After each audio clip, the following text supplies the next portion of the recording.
मो अंजुबाला महांती। ध्यान हूँ जीवनर कहवाक गले जीवनर मुख्य अंग। जहाँ जीवन रे ध्यान नहीं, ध्यान जे जीवन रे करिनी से सुख पाइनी। वर्तमान जुगरे डॉक्टर भी कहूँ मेडिटेशन करंतु। आम जीवन रे ध्यानर मेन उद्देश्य होची आमे जीवन रे शांति, शरीर रे आरोग्य, मन रे आनंद, ये सब किछि ध्यान माध्यम रे होता है।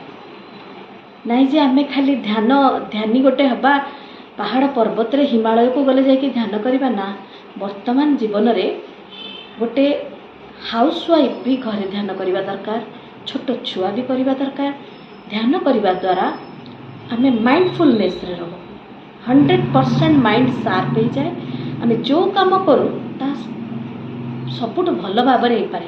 गोटे खिलाड़ी सी भी ध्यान जदि करुच्ची ता मन पूरा शार्प हो, बैट रे बॉल कनेक्ट आगुरी जमती होता ता बढ़िया हम।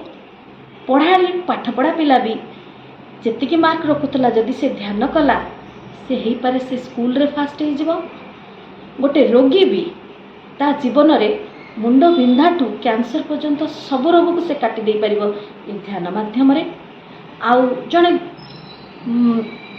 मुंड खराब थिबा लोक भी जार जो मैंने टेंशन रे भाराक्रांत हो जाउचंती, चाकरी जीवन रे हो, घर परिवार जीवन रे हो, कौन भी हो थाउ सब किछि ए ध्यान माध्यम रे समाधान हो पारिबो।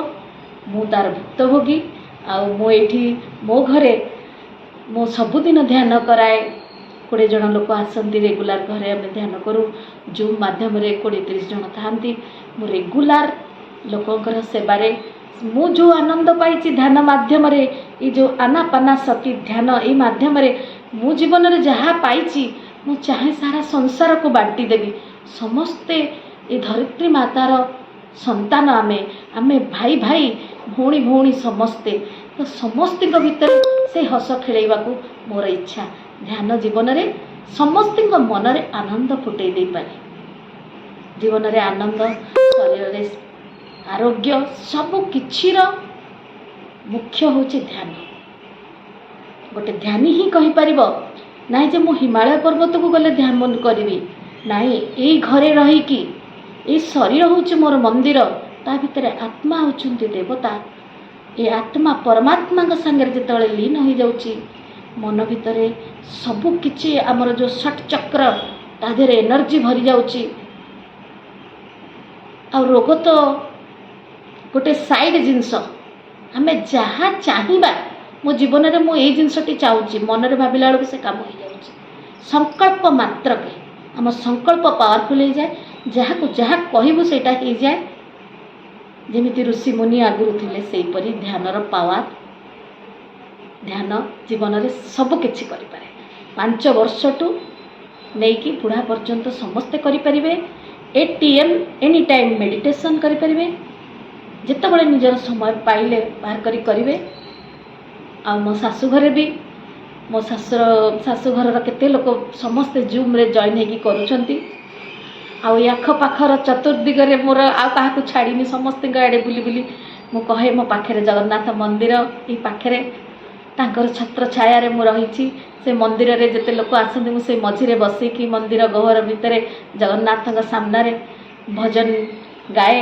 आउ ध्यान समस्त शिखेकी तांकर मन भितरे आनंद खेली जाए।